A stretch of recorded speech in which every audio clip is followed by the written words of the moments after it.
A paz do Senhor, eu louvo a Deus pela oportunidade de poder estar novamente para comunicar com vocês um pouco da palavra de Deus. Nós estamos aí com uma série de lições aí dessa revista, dessa edição especial do terceiro trimestre da CPAD, lições de jovens e adultos. Estamos aí estudando uma série de lições muito importante. Já demos início à lição de número 1 e hoje estou para postar um comentário da lição de número 2. Essa lição aí de 12 de julho de 2020 traz como título Despertamento Espiritual, um Milagre. É muito importante essa lição porque ela vai nos mostrar um despertamento operado por Deus na nação de Israel. Então é um texto que vem nos edificar. E é necessário que nós estejamos atentos àquilo que a palavra de Deus ela pode nos oferecer para nós também na atualidade como igreja, para nós nos despertarmos enquanto povo de Deus. O texto áureo da nossa revista, Romanos 13:11, diz o seguinte: E isto digo, conhecendo o tempo, que já é hora de despertarmos do sono, porque a nossa salvação está agora mais perto do que quando aceitamos a fé. É interessante que aí no capítulo 13 de Romanos, Paulo ele dá algumas admoestações para a igreja no tocante aí no início do capítulo 13, do verso 1 até o verso de número 7, nesse parágrafo teológico, ele vai nos apresentar a submissão à autoridade, que toda alma ela deve estar sujeita à autoridade, uma vez que as autoridades elas foram constituídas por Deus. Ele dá algumas admoestações nesse sentido. A partir do verso 8, ele começa a trazer aqui alguns temas, aí do verso 8 até o verso de número 14, encerrando esse capítulo. Ele fala num primeiro momento sobre o amor ao próximo, depois ele fala sobre a vigilância e sobre a pureza. E na primeira parte, se tratando da questão do amor ao próximo, ele vai dizer que nós não devemos dever nada a ninguém a não ser o amor.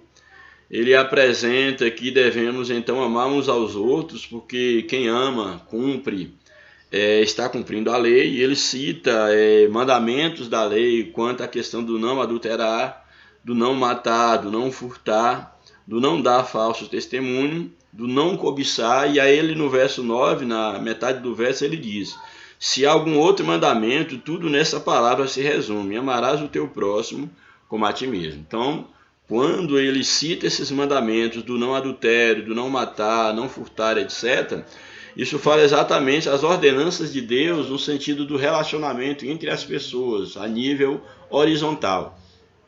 Então ele traz essas informações dizendo que o relacionamento humano se resume no amor ao próximo, porque quem ama ao próximo não vai estar adulterando com a mulher do próximo, não vai estar matando, não vai estar furtando, não vai estar fazendo mal ao próximo. Aí ele resume esse mandamento aqui, ele diz que tudo isso se resume no amor.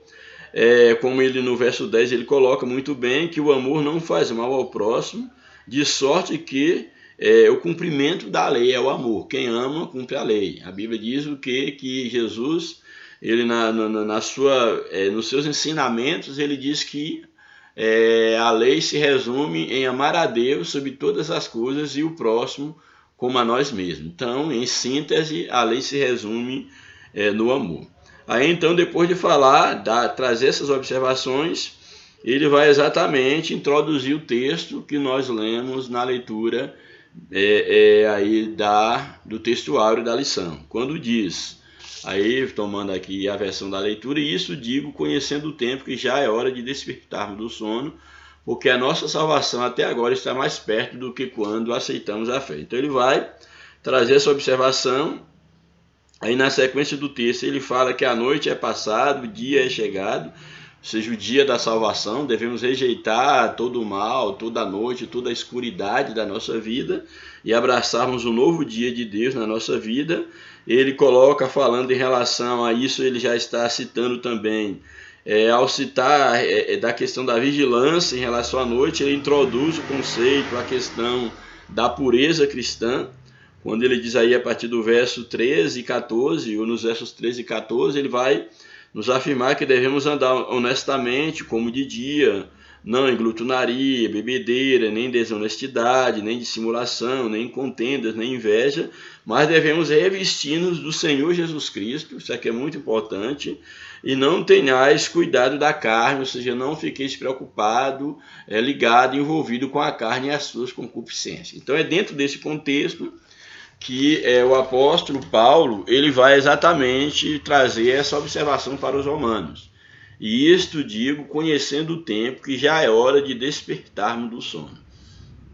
Aqui ele fala dos sinais que apontam para o fim dos tempos, que aponta para o retorno da volta de Jesus, para o cumprimento das promessas divinas, e ele mostrando que é necessário que nós estejamos atentos, que haja um despertamento do sono espiritual, uma vez que a hora está chegando, uma vez que, conhecendo o tempo, as profecias, era necessário que aqueles irmãos e que a igreja ela estivesse desperta do sono.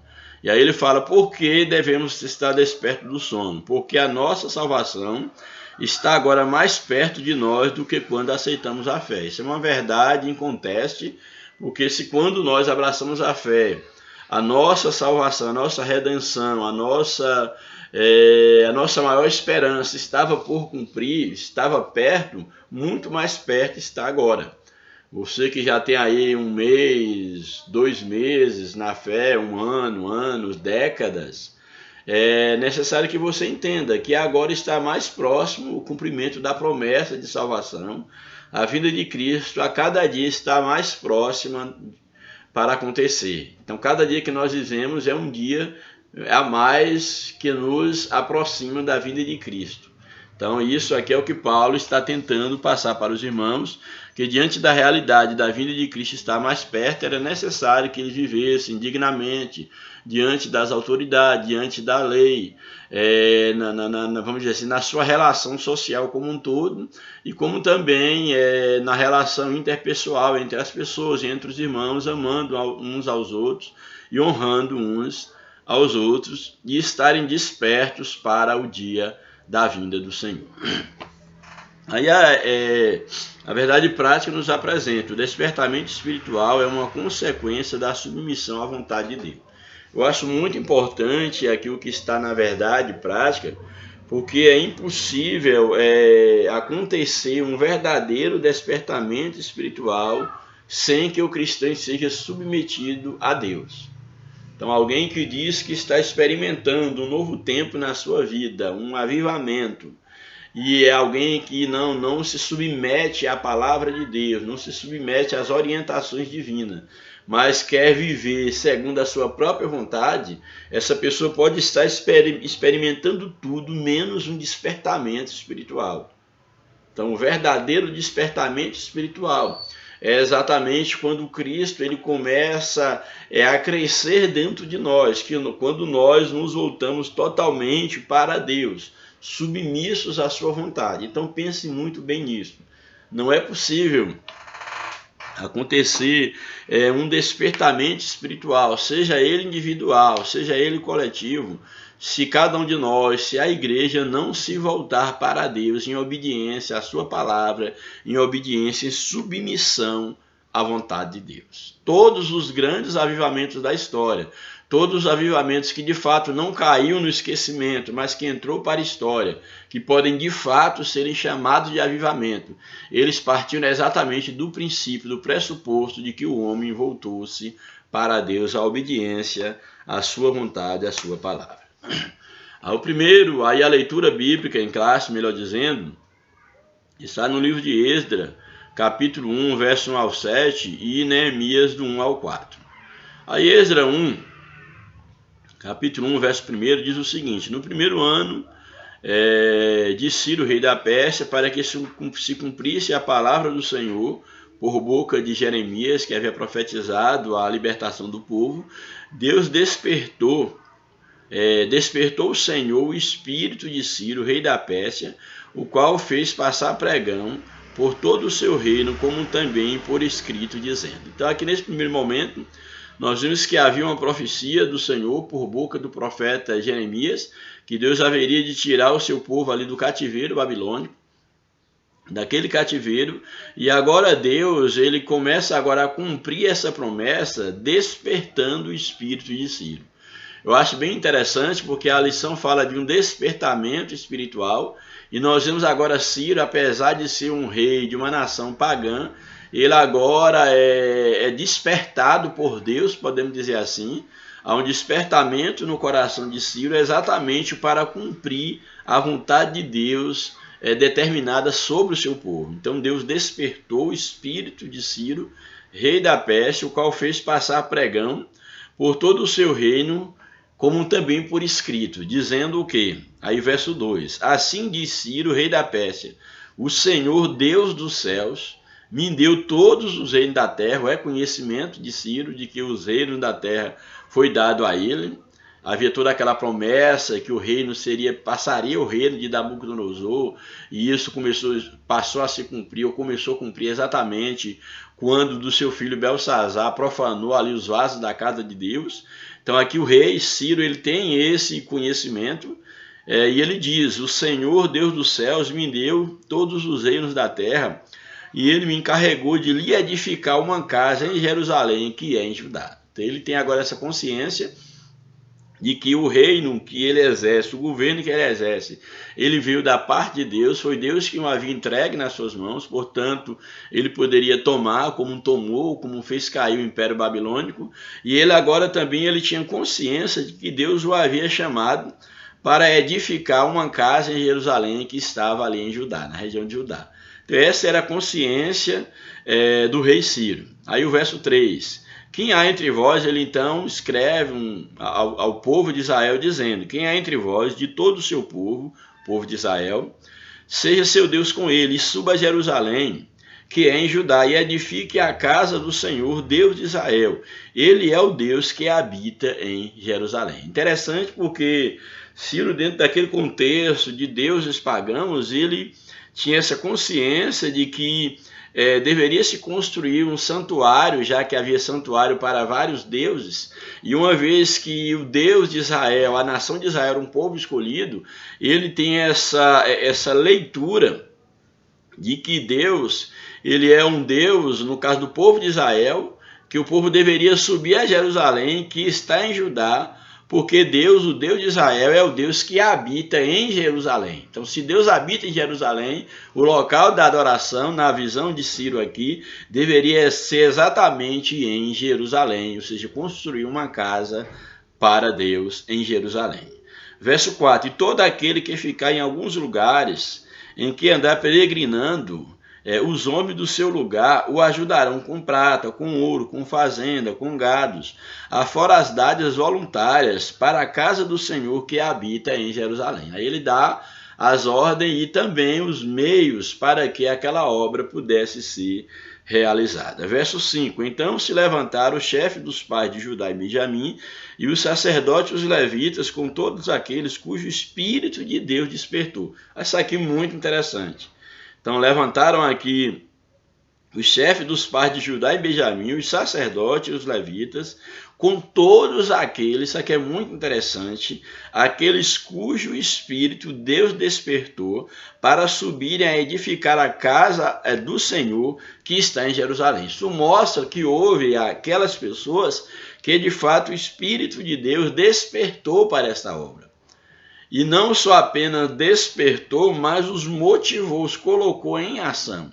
Então, mostrando, é claro que dentro daquele contexto, que nós podemos entender dentro do contexto, que podemos inferir, é que houve pessoas que ficaram, no caso, onde estavam, não se interessaram em subir, no caso, para Jerusalém, ali no caso com Esdras e Neemias, preferiram ficar onde estavam. Porém, aqui a Bíblia diz que todos aqueles cujo Espírito de Deus despertou, eles subiram para edificar uma casa ao Senhor em Jerusalém. Eu acho muito importante porque é necessário que nós tenhamos cuidado para que o nosso coração ele seja alcançado por Deus a fim de experienciarmos um verdadeiro despertamento para a obra de Deus. Não apenas para a obra de Deus, mas um despertamento principalmente para o Deus da obra. Louvado seja o nome do Senhor. E todos os que habitavam nos arredores lhes confortaram as mãos com vasos de prata, com ouro, com fazenda e com gados e com coisas preciosas, afora tudo o que voluntariamente se deu. Também o verso 7, também o rei Ciro tirou os vasos da casa do Senhor que Nabucodonosor tinha trazido de Jerusalém e que tinha posto entre os seus deuses. Aí, voluntariamente, Ciro, ele devolve os vasos que Nabucodonosor havia trazido de Jerusalém para, no caso, Babilônia, para ali a casa dos seus deuses, e agora Ciro está devolvendo estes vasos. Aí o Neemias, capítulo número 1, verso 1 ao 4, nos apresenta o seguinte: as palavras de Neemias, filho de Acalias, e sucedeu no mês de Quisleu, no ano 20º, estando eu, Neemias, em Susã, a fortaleza, que veio Anani, um de meus irmãos, ele e alguns de Judá, e perguntei-lhes pelos judeus que escaparam e que restaram do cativeiro e acerca de Jerusalém. E disseram-me: os restantes que restaram do cativeiro lá na província estão em grande miséria, em desespero, em desprezo, e o muro de Jerusalém fendido e as suas portas queimadas a fogo. E sucedeu que, ouvindo essas palavras, assentei-me e chorei, e lamentei por alguns dias, e estive junto, jejuando e orando perante o Deus dos céus. E aí tem todo o contexto da contrição de Neemias, do seu choro, do seu lamento e da permissão para que ele possa voltar a reconstruir ali as muralhas de Jerusalém e fazer aquilo que ele deveria ou que haveria de ser feito. Também aqui um retrato de um outro grande avivamento. É interessante nós observarmos que aí na lição, o decreto, no caso de Ciro, que já estava lavrado, apesar desse decreto lavrado, os judeus, eles poderiam voltar para a terra, para a sua terra, já tinha essa permissão, reerguer, no caso, aí, os muros de Jerusalém, reconstruir, no caso, o Santo Templo. No entanto, a tarefa parecia bastante difícil, porque era necessário que houvesse meios materiais para que isso pudesse realizar, e isso Deus providenciou usando o próprio rei Ciro. Isso aqui é muito interessante. Porém, a maioria dos judeus, é interessante essa informação, que a maioria dos judeus eles estavam acostumados com a Babilônia. Eles estavam acostumados com a Babilônia e não estavam dispostos a voltarem à terra de Israel para executar o plano da reconstrução. Nem todos voltaram. Eu acho isso interessante porque é necessário que nós entendamos que nós estamos no mundo, mas nós não somos do mundo, isso fazendo uma aplicação, e muitas pessoas elas estão se sentindo muito bem colocadas, muito bem adaptadas a este mundo. E é necessário que nós entendamos pela palavra de Deus que aqui não é o nosso descanso. Como nos diz o Senhor na sua palavra: levantai, Miqueias, levantai-vos e andai, porque não é aqui o vosso descanso.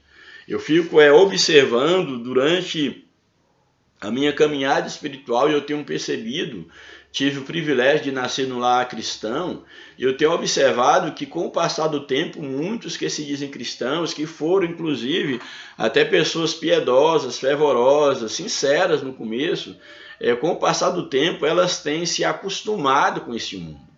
Elas já não têm mais saudade da volta de Jesus, já não pensam mais na volta de Jesus, e até parece que para muitos a volta de Jesus é um incidente, um acidente, é algo que vai, quem sabe, atrapalhar os seus planos para esta vida. Então é muito perigoso quando nós nos conformamos com este mundo, quando nós não nos enojamos, quando a nossa alma ela não entristece, ela não sente abatida, devido a estarmos num lugar no qual ou do qual a nossa alma não deve participar. Então nós temos que usar deste mundo, mas como se nós não fôssemos deste mundo. E aqui é interessante porque o texto e o contexto histórico nos mostra exatamente que muitos dos judeus eles estavam acostumados com a Babilônia, e eles não estavam dispostos a voltar para Israel para trabalharem, para reconstruir as muralhas, reconstruir o templo. Eles não estavam dispostos para isso. E aí nós vamos observar que o Espírito Santo ele só pode levantar homens e mulheres, aqueles que de fato estejam dispostos a serem usados por ele. Somente o Espírito Santo poderia levantar homens necessários, aqui o comentarista coloca, para o desempenho de semelhante tarefa. Então, somente no poder do Espírito, homens poderiam, naquele momento, de muita comodismo, de estarem, quem sabe, bem acomodados no reino da Babilônia, somente aqueles que recebessem uma chama especial no coração, um pulsar mais forte da presença de Deus, uma saudade do lar, somente esses, de fato, se dispuseram a voltar para Jerusalém. E é interessante que nós, enquanto igreja de Cristo, enquanto pessoas que têm o Espírito de Deus na nossa vida, que nós tenhamos saudade dos céus. E que essa saudade possa nos motivar a fazer alguma coisa, nos motivar a aproximar-nos mais de Deus, nos motivar a falar do amor de Cristo, nos motivar a viver uma vida diferente, uma vida que venha agradar a Deus. Então é necessário que isso aconteça conosco, que nós de fato tenhamos desejo de estar próximo do Senhor. Foi exatamente isso que aconteceu. O Senhor suscitou homens que não se prendiam às coisas dessa esfera, dessa vida, e cuja visão estava exatamente na redenção, na construção, na redenção da linhagem de Israel. E de um despertamento semelhante, ou melhor, de um despertamento semelhante a esse que nós estamos precisando na atualidade, para que nós possamos entender que nós não somos deste mundo, que há uma urgência de nós nos voltarmos para Deus, voltarmos ao primeiro amor, de que o céu ele possa estar dentro de nós, que Deus, que a presença de Deus, ela possa estar nos conduzindo a cada dia no nosso viver. Louvado seja o nome do Senhor. A introdução da lição nos apresenta. Nessa lição iremos ver a origem do despertamento espiritual e suas finalidades. Aí um ponto central da lição é exatamente a submissão a Deus, ou a vontade de Deus gera o despertamento espiritual. Ou seja, aquilo que falei a princípio, sem submissão a Deus não é possível um legítimo despertamento espiritual. Primeiro tópico da lição: o despertamento espiritual emana do próprio Deus. No primeiro ano de Ciro, despertou o Senhor o espírito de Ciro.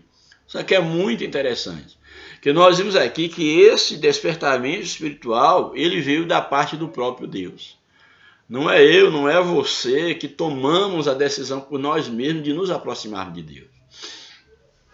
Se o Senhor não operar em nós, se Ele não agir em nós, se Ele não despertar em nós o desejo da sua presença, nada nós poderemos fazer. A inclinação do coração do homem é continuamente má. É claro que o homem tem, eu creio no livre-arbítrio, que o homem tem a condição de responder à graça de Deus pela fé, responder ou não à graça de Deus, aí dadas as devidas proporções e as discussões, que não vou entrar no mérito, mas é interessante nós observarmos que o despertamento, ele vem de cima para baixo, ou seja, ele vem de Deus para o homem. Então, quando o texto diz aqui que no primeiro ano de Ciro despertou o Senhor o espírito de Ciro, mostra que o despertamento ele veio do Senhor. Então, foi Deus, por exemplo, foi Deus quem despertou Daniel para orar pelo futuro do seu povo. Aquela chama que nasceu no coração de Daniel, ela veio de Deus. Deus despertou Daniel a buscar resposta para a ação de Deus contra o seu povo. Todavia, não foram as orações de Daniel, nem a sua santidade, que produziu o despertamento. Não foi. Mas foi o próprio Deus que fez o milagre. Então, Daniel, ele orou a Deus para que se cumprisse essa profecia, essa promessa de Deus em relação ao seu povo, e Deus agora ele está cumprindo, ele cumpre essa promessa, ele cumpre tudo isso. Então foi Deus quem fez o milagre do despertamento de Ciro. Foi Deus quem operou esse milagre, despertando o coração de Ciro. Então mostrando que de fato é Deus quem opera o avivamento, é Deus quem opera o despertamento. Compete ao homem se colocar diante de Deus, buscar, orar, implorar, clamar, ter sede pela presença de Deus, mas sabendo que o verdadeiro despertamento, ele vem, ele surge, o próprio ato de querer buscar a Deus, de se dispor a uma vida de busca, de oração, isso já é uma ação de Deus no coração do homem, louvado seja Deus. Por isso o despertamento é um mistério. As coisas humanas podem ser explicadas, previstas, calculadas, mas a operação do Espírito Santo é diferente. Jesus disse: o vento assopra onde quer e ouve a sua voz, mas não sabes de onde vem e nem para onde vai. Assim é todo aquele que é nascido do Espírito. Então é o vento de Deus, é a ação de Deus no coração do homem, é o mistério do avivamento, do verdadeiro avivamento. Nós, na verdade, podemos ver o resultado do despertamento e até mesmo sentir a operação das virtudes no século futuro, mas, na verdade, nada sabemos e nada entendemos do poder de Deus. A gente vê a consequência, os resultados de um verdadeiro avivamento, mas como se dá o verdadeiro avivamento é uma ação divina no coração do homem, que leva o homem a estar compungido diante da presença de Deus. Isso é muito significativo. E nós entendemos que a vontade de Deus é que todos nós vivamos uma vida avivada, uma vida cheia da sua presença. Agora é necessário que o homem entenda que ele precisa buscar se colocar diante de Deus para que Deus ele possa se revelar ao homem, seja por meio da natureza, seja pela palavra falada, seja por meio de profecias. Certo é que Deus ele quer falar, ele quer demonstrar a sua vontade para o seu povo. Louvado seja o nome do Senhor.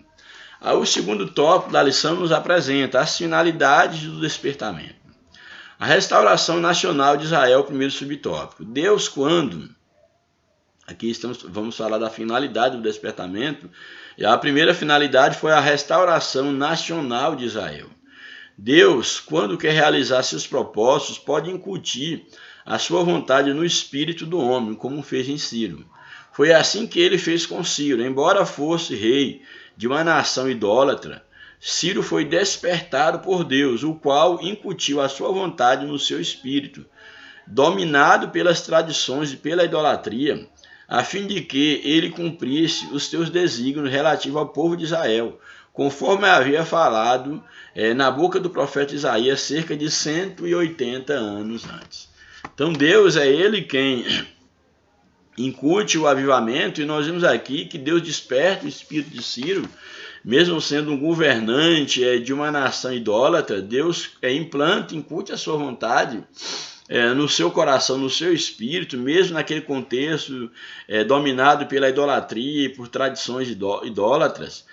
Deus o chama a fim de que ele cumprisse os seus desígnios, que cumprisse uma profecia que 180 anos antes Deus já havia, no caso ali, profetizado por meio do profeta Isaías. Quando o propósito de Deus chegou ao conhecimento de Ciro, era um fato já aceito e aprovado por ele, e logo foi consumado. Assim, logo no início do seu reinado, Ciro proclamou um edito autorizando os judeus a retornarem a Jerusalém e a edificarem a casa do Senhor, em Jerusalém, que é Judá. Então começa assim exatamente o que? Começa a restauração nacional do povo de Israel. Então Deus agora usa Ciro, e a primeira finalidade, ou uma das finalidades, podemos colocar aqui a primeira finalidade de Deus quanto ao despertamento para Israel, era exatamente a sua restauração enquanto nação, que ela voltasse restaurada enquanto nação, povo de Deus.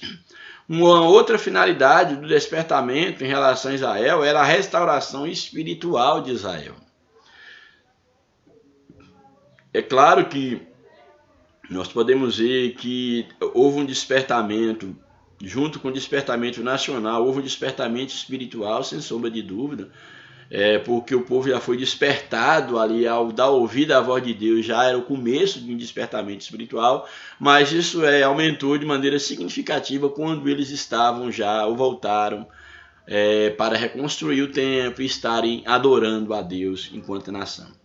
A restauração espiritual de Israel é uma outra finalidade. Deus quer usar o homem como seu instrumento, todavia, só são usados aqueles que cooperam com Deus, aqueles que seguem a orientação divina por livre-arbítrio. Deus quer usar o homem, mas Deus não obriga ninguém a ser usado por ele. Deus não quer ninguém como escravos, como algum autômato, como alguém que não queira estar com ele. Então Deus respeita o livre-arbítrio. O homem é livre para obedecer ou não a orientação divina. Por isso, nem todos os que experimentam um despertamento adquirem o mesmo progresso espiritual, porque não abrem igualmente seu coração para Deus a fim de obedecer à risca a orientação divina. Eu acho isso aqui muito interessante, por quê? Porque Deus despertou o coração de Ciro e deu a possibilidade de toda a nação de Israel ela voltar à sua terra e experimentar essa, vamos dizer assim, essa restauração nacional e uma restauração espiritual. Então Deus despertou e falou com todos, mas nem todos quiseram. Muitos estavam adaptados à Babilônia. Eu achei muito importante quando o comentarista ele coloca aqui que nem todos, o homem é livre para obedecer ou na orientação divina. Por isso, nem todos que experimentam um despertamento, que uma vez foi despertado, que Deus tocou no coração, que Deus a princípio falou da sua necessidade, mas nem todos conseguem abraçar usando do seu livre-arbítrio e se entregar totalmente, não ter apenas uma ortodoxia, mas colocar essa ortodoxia na prática. A ortopraxia é colocar na prática de fato aquilo que defende. Ah não, Deus falou, eu estou despertado para Deus, mas não fica por aí. É necessário que esse despertamento, esse início de despertamento, ele seja acompanhado por uma prática.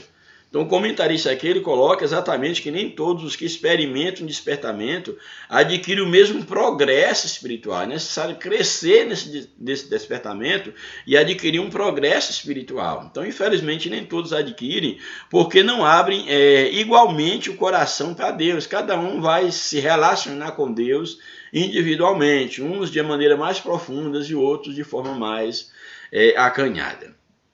Durante o cativeiro, o povo israelita havia assimilado muito dos costumes dos babilônios, porém havia aprendido a lição, apesar de assimilar alguns costumes, mas lá eles aprenderam a lição concernente à vontade de Deus no tocante a não servir Deus das nações pagãs.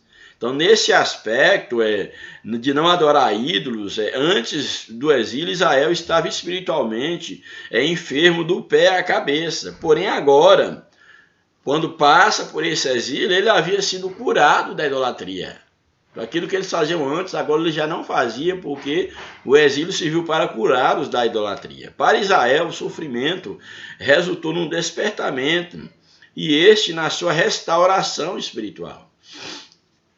Então, uma vez que eles foram exilados, de que eles sofreram, isso foi a porta também para uma restauração espiritual, que é uma outra finalidade do despertamento, uma restauração espiritual. A finalidade principal do despertamento sempre é a restauração espiritual do povo de Deus.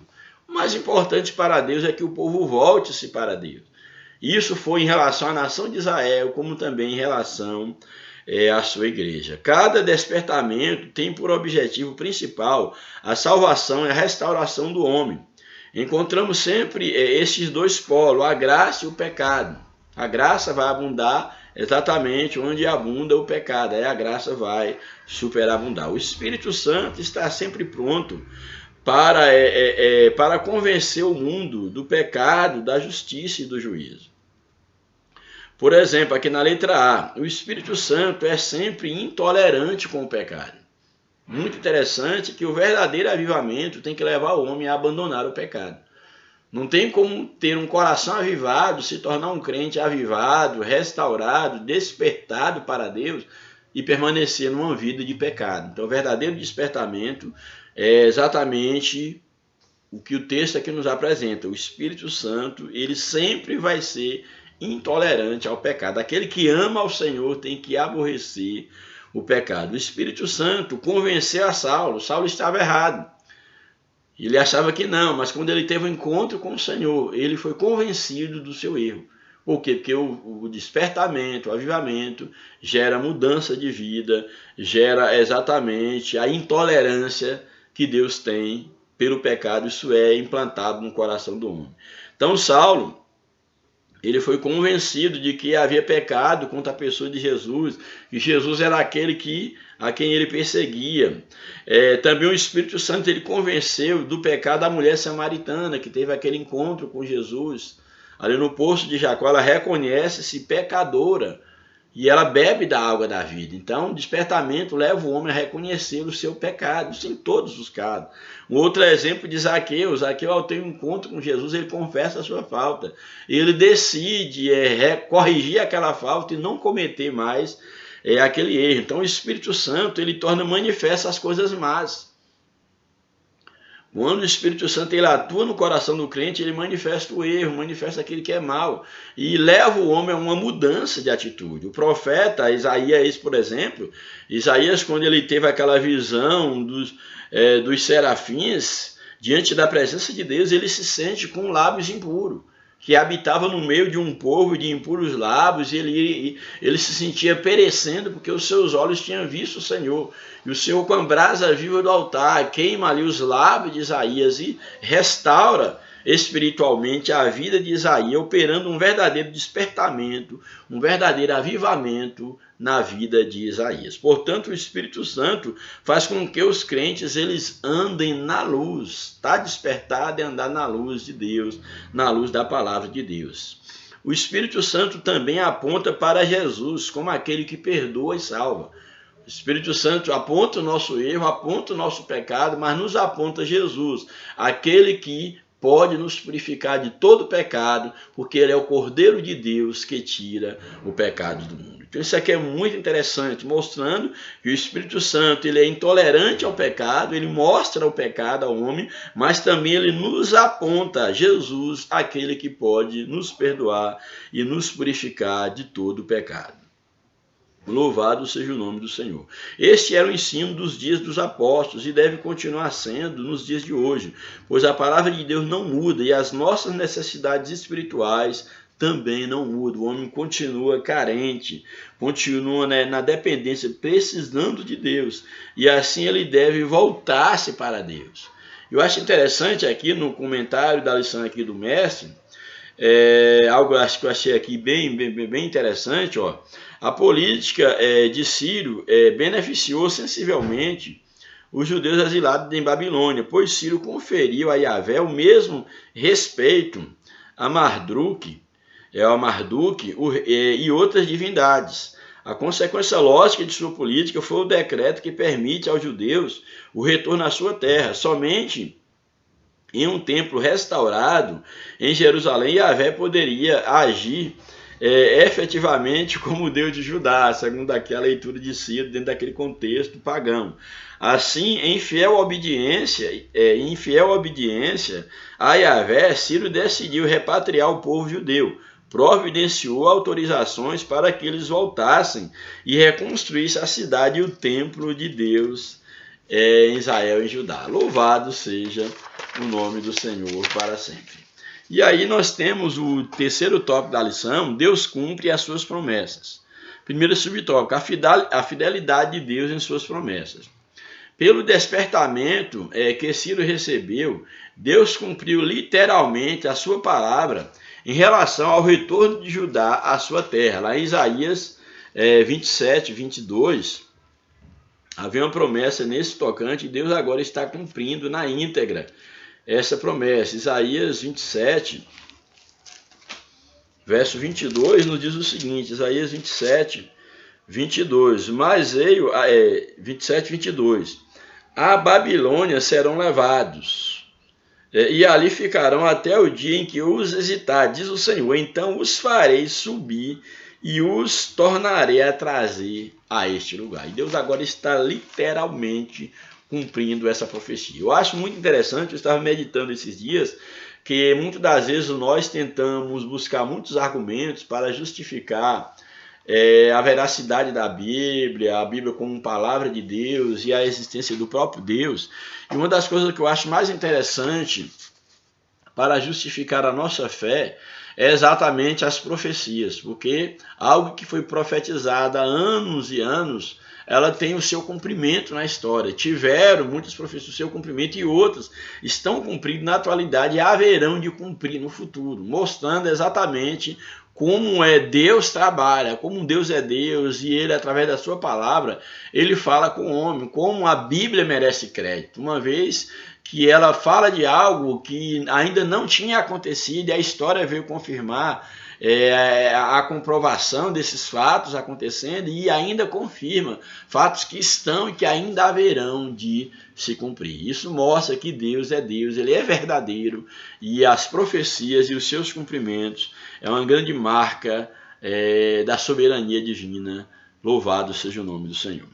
Então aí nós vemos agora que Deus ele cumpre a sua palavra que havia dito, bem como a derrota da Babilônia que Deus havia profetizado, ela também se cumpriu quando o exército Medo e Persa, sob o comando de Ciro, rei da Pérsia, invade ali a Babilônia, e ali no caso aquele império, então ele é colocado por terra e surge agora um novo império, e exatamente Ciro vai ser aquele que vai cumprir essa profecia, vai ser usado por Deus, despertado para fazer cumprir essa profecia dada ali ao profeta Jeremias. Subtópico 2, Deus renova as suas promessas de bênção. Em cada despertamento, Deus vivifica e renova as promessas de bênção ao seu povo. O Espírito Santo revela as riquezas escondidas em Cristo.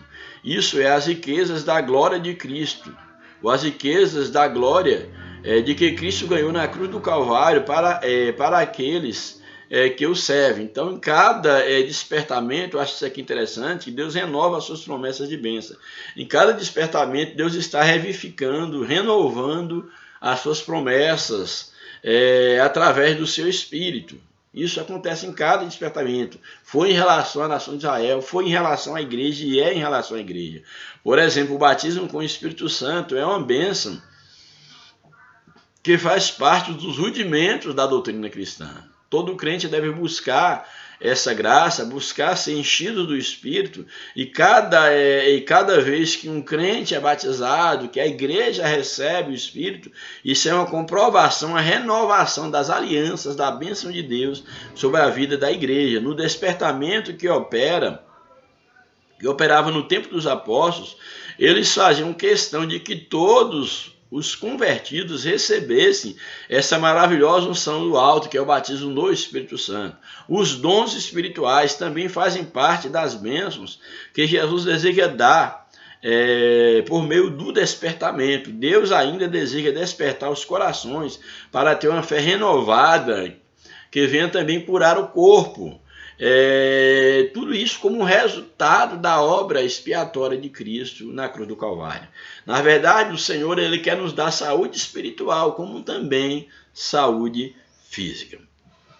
Subtópico 3. Deus renova a fé dos abatidos. Pelo despertamento, Deus cria ambiente de fé, de expectativa e de oração. Isso aqui é muito interessante. O despertamento cria um ambiente constante de fé na igreja, no coração do crente, de expectativa quanto à vinda de Jesus, de oração constante, de necessidade de orar, de estar sempre buscando a face do Senhor.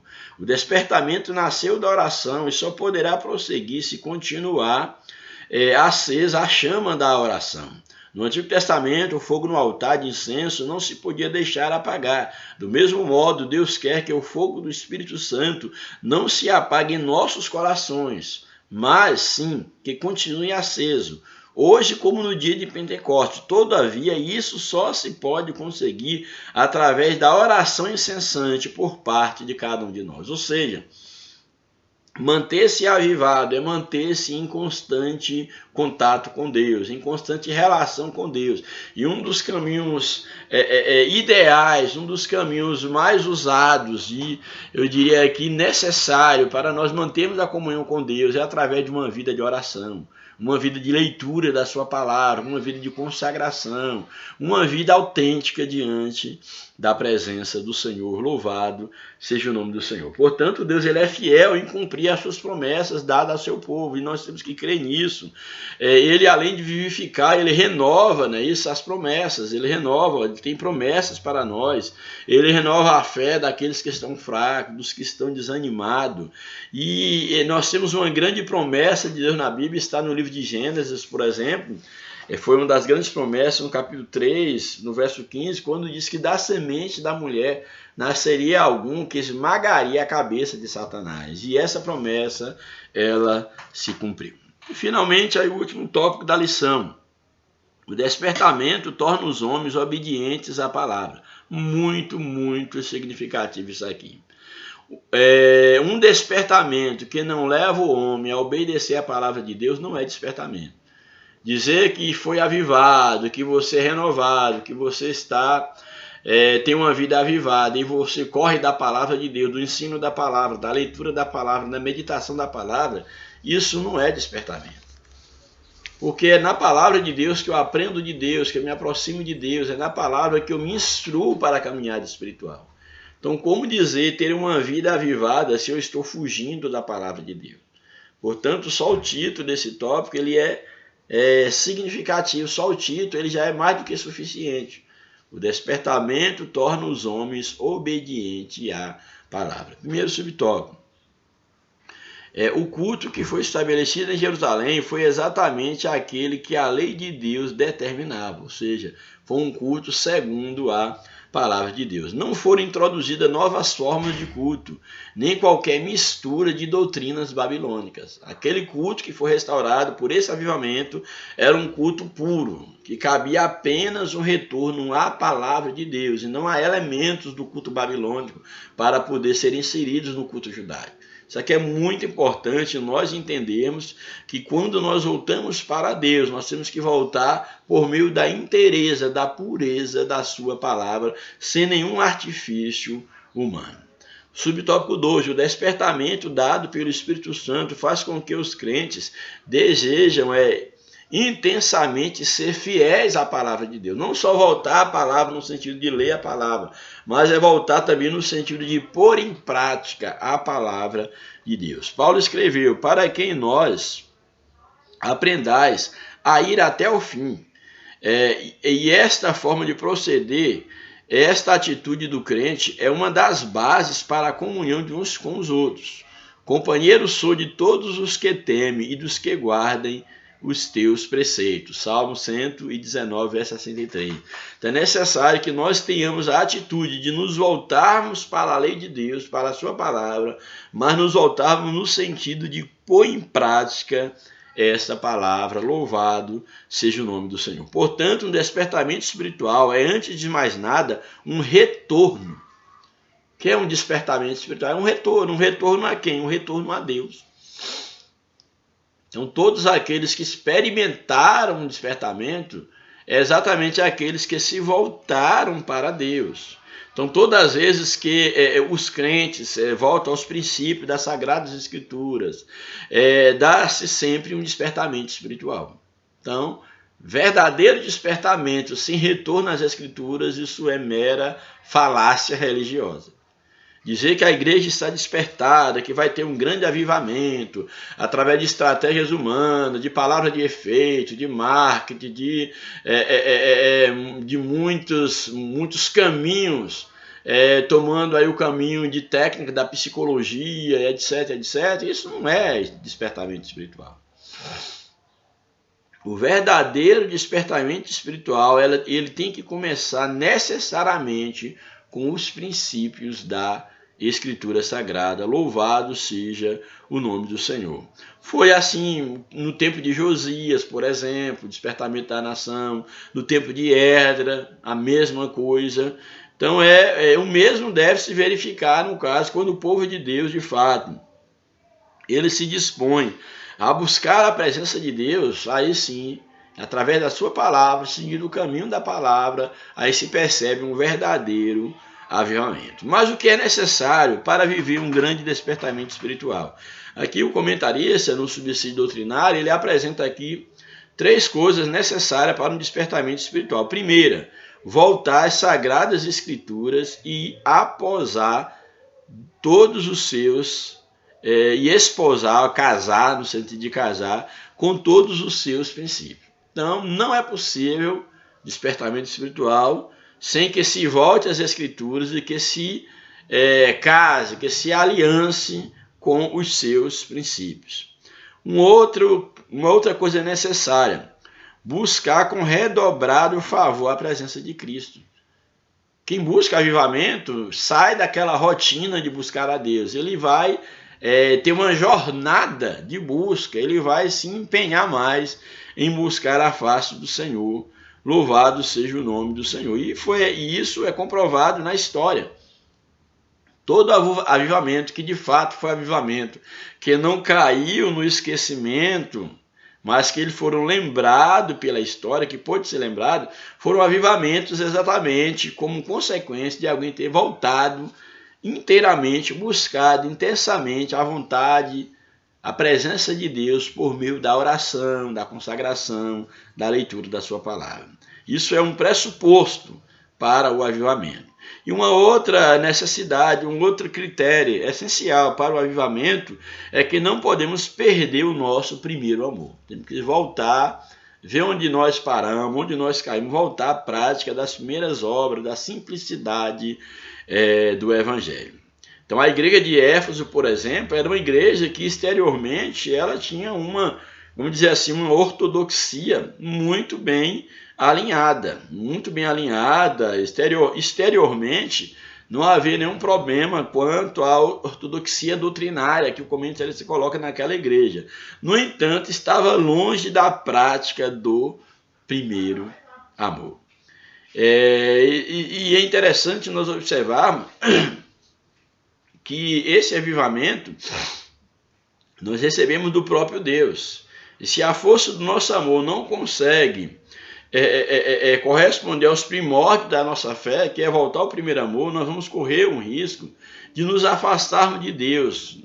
Nós então estamos carentes e temos que rogar a Deus a sua misericórdia para que haja um despertamento espiritual, para que nós possamos voltar à prática do primeiro amor, para que esse amor seja reacendido em nosso coração e para que nós possamos viver o verdadeiro despertamento em nossas vidas. Então que Deus nos ajude, que Deus nos abençoe, que nós possamos entender que o Senhor quer uma igreja despertada, o Senhor quer que nós nos despertemos, mas essa é uma ação que vem do próprio Deus, mas o nosso coração tem que estar receptível à voz de Deus, àquilo que Deus ele quer infundir no nosso espírito, na nossa alma. Que Deus nos abençoe, que Deus nos ajude, e nós possamos estar a cada dia buscando a presença do Senhor, para que Ele possa estar agindo em nós, nos despertando de uma maneira poderosa. Um grande abraço, a paz do Senhor, oreis por nós, em nome de Jesus.